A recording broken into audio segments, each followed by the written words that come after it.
Welcome to the S.M.A.R.T.S time-lapse photography software package.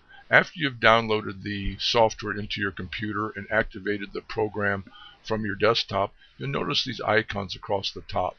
The first is for time-lapse photography, motion detection, telescope control for astronomy, meteor trail recording, and for animation films. Let's look at the time-lapse program. By clicking on the icon, we'll open up this window. At the top is the capture device, where the camera that's connected to your computer will be found. If you don't find it in the default window, just by clicking on the arrow, you'll be able to find it. Next, we need to decide where you're going to store the video files that you capture. You go to the output file, you can browse into your computer, set up a time-lapse folder and even subfolders to store your videos.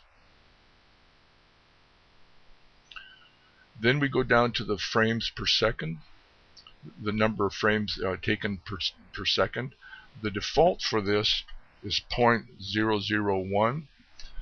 That's essentially 1,000 frames per second, which is good for fast action videos such as the strikes of a praying mantis, the swinging of a pendulum. But let's say you want to film mushrooms growing or plants growing, where you need to compress days and even weeks of video into just a few seconds.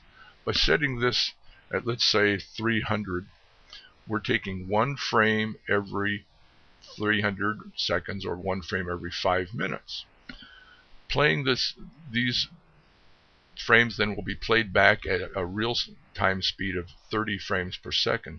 So in essence, in this case, you would be cramming about 12 hours of plant growth, for example, into 5 or 10 seconds worth of actual video.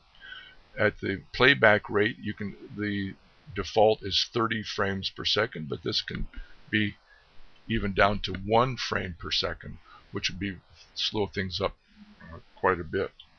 We'll keep this back at 30 and reset this at 0.001. Now, another nice feature of this program is going to the live video preview. We can enlarge this, pull it over here, and take a look at our infamous water beetles. As in this case, they just captured a fish, and with the larger window, we can bring it into nice sharp focus. Now, we don't like the color.